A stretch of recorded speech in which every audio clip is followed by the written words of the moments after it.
Well, hi everybody, Gary Sinclair. As I said last week, we went to a pottery store today, and I'm not really into pottery, but we watched a real potter actually do his work. He was so gracious to show us what it was like. We learned some lessons about our whole Christian faith and what it's like, because in Isaiah chapter 64, it says that God is the potter and we are the clay. And as I watched him work, I noticed a couple of things. One, everything he did was unique. In fact, I didn't know this, but that there is a potter's sign or stamp on every piece that's done. Some are on the outside, some are on the inside, and it's usually little lines that go around the object, and it means everyone was done by this potter and everyone is unique. And it was pretty amazing.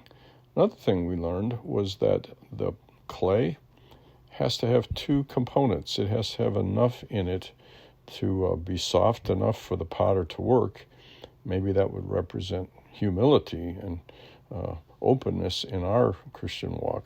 But then it also has to have elements in it that are strong enough for the pottery to last and not just quickly fall apart.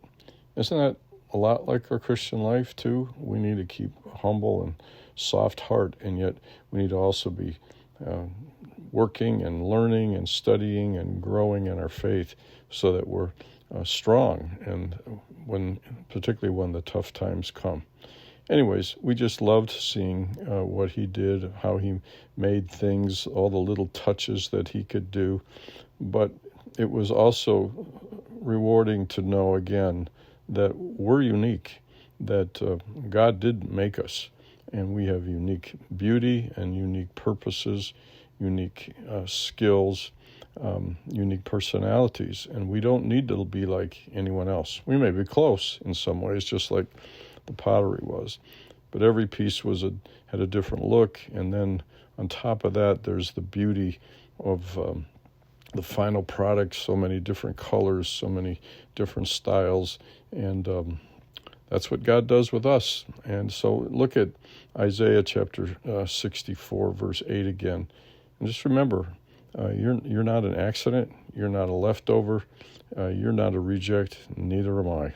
And God will use all of us if we'll just let him have his hands on us, and even, as this picture shows, put us in the kiln because we need the heat. It needs the heat to get all of its durability and strength and to last a long, long time. And some of us may be going through heat and difficulty and challenge in our lives, just like those pieces of pottery, but with that special mark on the outside. God knows what he's doing. God prepared the way for us, and he even knows when the heat comes, there's purpose, and it will help us to last and stay strong for a long, long time. So enjoy being who you are. Be that piece of pottery in the potter's hand.